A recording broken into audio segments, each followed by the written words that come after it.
Guys, Ash here coming at you today in Etheria Restart. Today we're going to have some fun, kind of comparing Etheria Restart to Raid Shadow Legends. Obviously, my main game that I cover is Raid Shadow Legends, and as is my intent with all of these comparisons that I do here, I've done them with previously Watcher of Realms here on this channel. I've done them with a bunch of other games that I've covered, or at least had some time to really dive into in this genre in the past. I am not here to really say that this game is far superior, or really to, poke at or really just trash any or either of these games. Just to say that out the gate. It's more so, especially if you're starting, because I'm putting this on my Etheria channel, especially if you're starting Etheria Restart, I figured I would just give my observations a few weeks in, a couple weeks into the game. That way you guys kind of know what you're in store for. Just some quick comparisons to the games. What Etheria does that Raid doesn't, what Raid has that Etheria doesn't. So in that category, I'll just start with the number of champions slash animuses, right? Playable characters, let's just say. Raid obviously has, like, they're either over 1,000 or close to 1,000.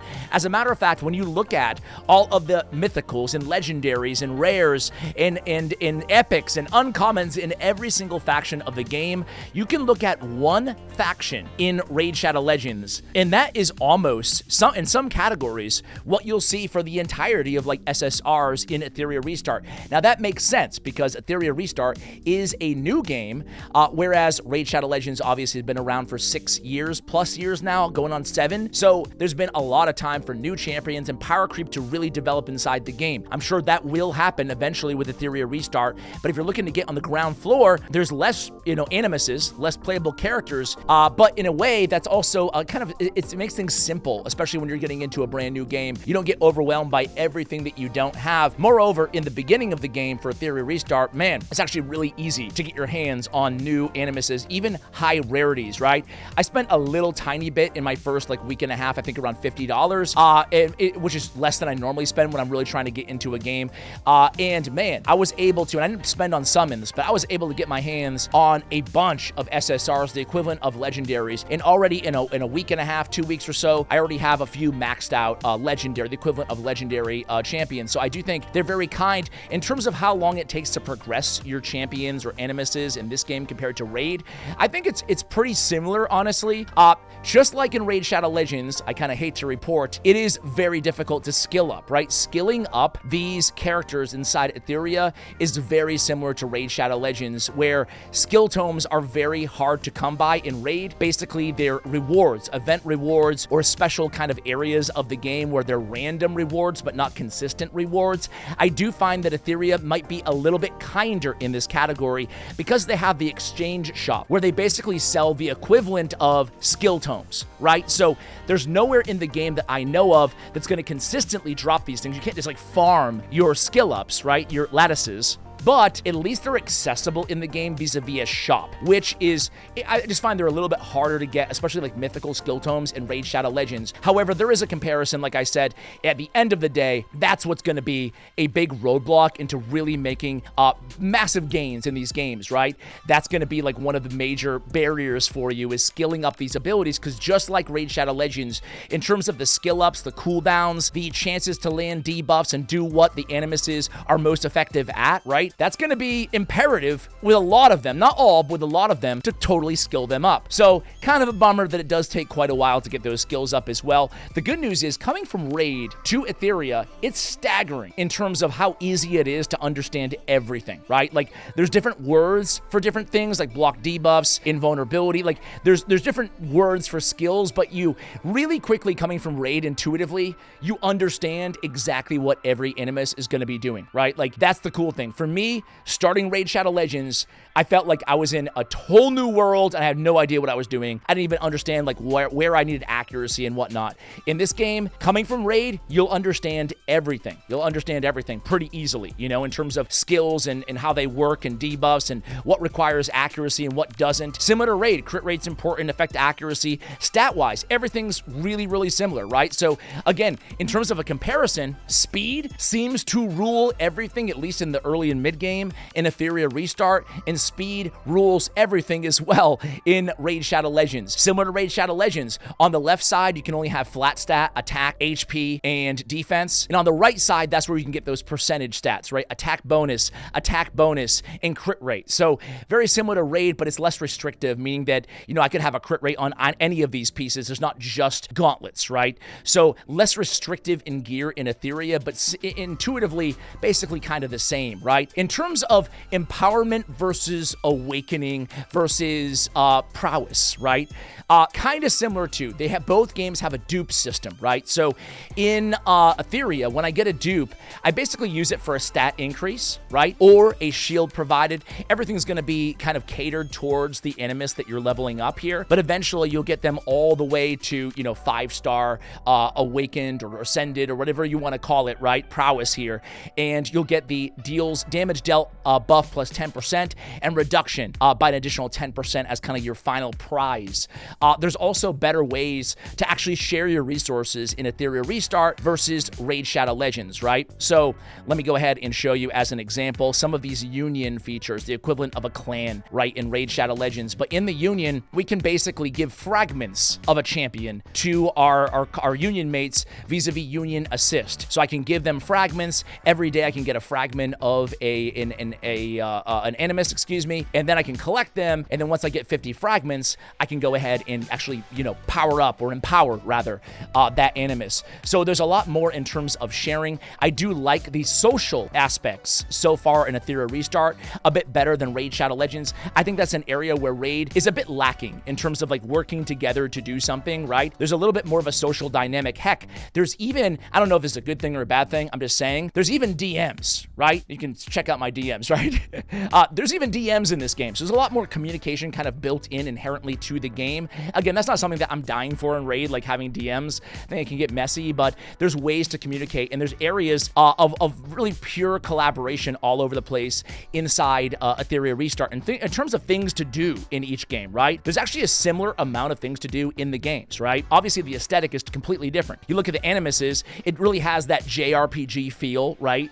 In this game, look at it, especially an animus like Freya or something like that. However, they don't lean so heavily into it, certainly with like a Mia character, right? But there's, animuses, I want to say champions. There's animuses like Didding or whatever who have different feels to them, right? They're not all, you know, pure 100% anime, although you can definitely see the flavor, and even the names, right, is quite more of a JRPG feel to them, right? Whereas Raid Shadow Legends is more of a gothic feel, right? Which is frankly more of my jam, right? Like you get, I'm a medieval guy, I'm a fantasy guy, and that has much more of that in Raid Shadow Legends. In terms of the graphics themselves, though, I do find the games to be quite similar, just very, very different aesthetics. I actually think the level of detail is probably better on Raid, and I think that's quite the similar on almost every game out there.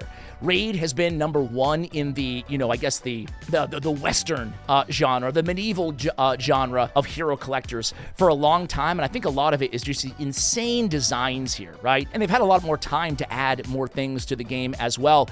In a lot of ways, Raid innovated a lot of things like Live Arena and, Siege and a lot of their updates, and Etheria borrows from a lot of those innovations and then takes things, a bit of a step further as well. Now, the biggest difference between the games that I was going to say before today is free gear removal, right? Free gear removal inside Etheria Restart, easy peasy. But in Raid, they just announced today they're adding free gear removal. So that is going to be the same in both these games, which I'm absolutely thrilled with. The cool thing about Etheria Restart is they have this whole dynamic, and I guess you could compare in some ways to Relics if we look like a comp, because overall in Etheria Restart, there's less to do in terms of customization, which makes sense as a newer game for your animuses as compared to Raid, right? Raid, there's masteries that gives you some autonomy on how you want to build the customization, of your champions, right? In Raid, whereas there's a bit less customization here. There's no mastery system, for example, in Etheria Restart. It's pretty intuitive, right? You put down your sets, your modules. I do find the filter system, and I know they're actually going to bring these quality of life improvements to Etheria Restart, but I don't think Etheria compares to Raid in terms of how easy it is to to sort through our artifacts, our accessories, although they do have, you know, the main attributes, the sub-attributes and stuff like that in here, as well as matrix searching. But overall, I find their search system could probably use a little bit of work over, you know, in terms of the UI and whatnot, over the coming months, and I'm sure they've already said publicly that they're going to work on some of those areas. But whereas Raid, they have, you know, blessings and relics and so many things when you look at any given champion that you can do. Journal of Necrotos, what does that do? It gives you stats, but it also gives you an ability. Blessing, what does that do? It gives you stats, but also gives you a special ability. And then masteries for customization. But the cool thing that Etheria Restart has is shells. I really like shells. They actually join in the battle. So they're much more active when it actually comes to the battle. So I think that on one hand, Raid has a lot more customization, right? A lot more things that you can do to make your champion stand out and unique from the next guys, next gals, right? However, in Etheria Restart, they have the coolest version, even though they have overall way less things that you can do, and that is the shell. Shells are so cool. They're like little dudes that you can level up and you can ascend. They have their special abilities. They even have set bonuses that you can kind of parlay with your active set bonuses, right? So there's all kinds of dungeons where you can farm different ones. You can use those to crunch into others and to empower them. They're going to give extra stats. They're going to give massive stats to your animus, to your champion, your hero, whatever, right? Your playable character. So I think that shells are one of the coolest things inside Etheria Restart, and they're really just a little pet or a miniature kind of champion or animus alongside yours, right? In terms of background battles, it's very interesting. I love parts of both systems. First of all, Etheria Restart, I mean, they're ahead of the game when it comes to background battles. When I'm farming in the background here, I can return to the battle, by the way. Like, I can just tune in and watch it. Here I go. And then I can tune out if I want to as well.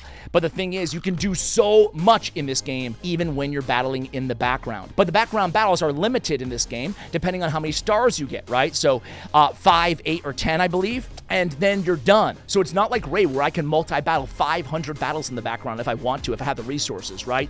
In this game, it's a little bit different, right? You can only do a limited amount, but while you're doing the limited amount, I can go into the arena, right? And in terms of the arena, they're already as far as Raid is along in terms of their PvP options. They have Summit Arena, basically live arena. They have Classic Arena. They have special arena shops. I like what they did with their currency in this game, right? There's ways to farm currency, which you can use in shops all around the game, right? It's a little bit easier, I find, farming or playing the arena for currency, which then I can choose how I want to spend, right? Feels like there's a lot more autonomy for the user in terms of what they want to do with their resources, how they want to run the economy of their own account, what is most important to you and your play style. But I can play, I have no, arena, what are they called? Arena tickets right now. But if I did, I could play arena. I could play live arena. I can do almost anything that's not just dungeon farming while I'm dungeon farming. So I'm going to go ahead and play again, get some stamina, boom, stability, whatever.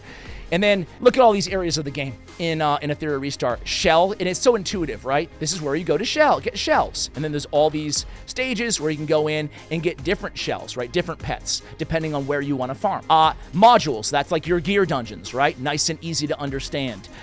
Investigation, that's your EXP, right? And like in Raid, it's less intuitive. To farm experience, you have to farm campaign, right? So here, it's just like nice and easy. You know what, you identify what you want, and there's a clear area of how to get what you want, where to get what you want, right? Prowess materials, upgrade, GP outpost, upgrade skills material, right? And then they have all these other areas of the game, which are super cool, right? You can actually team up with somebody else, like a PvE, but with real time with somebody on your side, right? I feel like they have quite a bit in this game. They even have campaign in areas like this where you're actually playing a game, kind of like, not FPS, but kind of like it feels kind of FPS. You can ambush your opponents. You can do all kinds of things. You can get loot. So there's so much kind of going on in terms of options. And keep in mind, I'm saying all this to say that I'm doing this while I'm farming in the background. So in terms of the background battles, right, there's a lot of customization. Let me exit this level. All right, whereas in Raid, they do have a ton in Raid Shadow Legends. I think their faction system is much more robust. There's just a lot. I think there's overall, even though there's a lot to do in Etheria Restart, the game is a lot newer, right? So I think that the end game of Raid Shadow Legends, even though to be very fair, I'm not there in Etheria Restart, I think the end game of Raid is going to be a lot stronger, a lot more robust, right? Because they've had years and years and years to add on on to the end game of Raid Shadow Legends. I think that overall, guys, comparing the games here, I think they're both really fun in their genre. Like, obviously, I cover both of these games now, right? I'm a big fan. I'm such a novice. I would love to do an updated video like this, probably when I play a bit more Etheria Restart to kind of compare the mid game, maybe the end game a little bit as well. So I will revisit this topic. I can't wait to read the comments as well, see what your opinions are between these games. I think in terms of artifacts and Raid, they have a lot more to add. There's a whole forge with relic crafting and just like a lot more to do in terms of, I don't know, artifacts, gear, all that stuff, right? Layers of complexity on champions. I think Raid takes the nod there. But overall, these are my two favorite games right now, right? Raid and Etheria. I love both these games. Not a lot of pop-ups in Etheria. I haven't seen any pop-ups in Raid. So if they bother you, that's another note for you guys, right? They both have very strong paid mechanics to progress, obviously, as well. Overall, though, I think the summoning might be a little bit kinder in Etheria Restart in terms of your odds, in terms of the different banners and the different like ways that they sell you resources. But overall, I think it will come down to a lot of people to the aesthetics. Do you like fantasy vibes? Maybe you go Raid. Do you like a little bit more of a, I don't want to say anime, but a little bit more of maybe an Eastern vibe to your games? Maybe you go with Etheria. Or maybe you're like me, and I would encourage you to do so. Maybe you play both, because honestly, they're both really similar, but they're both different enough where I feel like they're really cool games. They can complement each other well to play alongside each other. Well, that's my first take on the comparisons of Raid versus Etheria Restart. Where do you agree? Where do you disagree? Let me know about it in the comments below. Much love, and as always, take care, guys.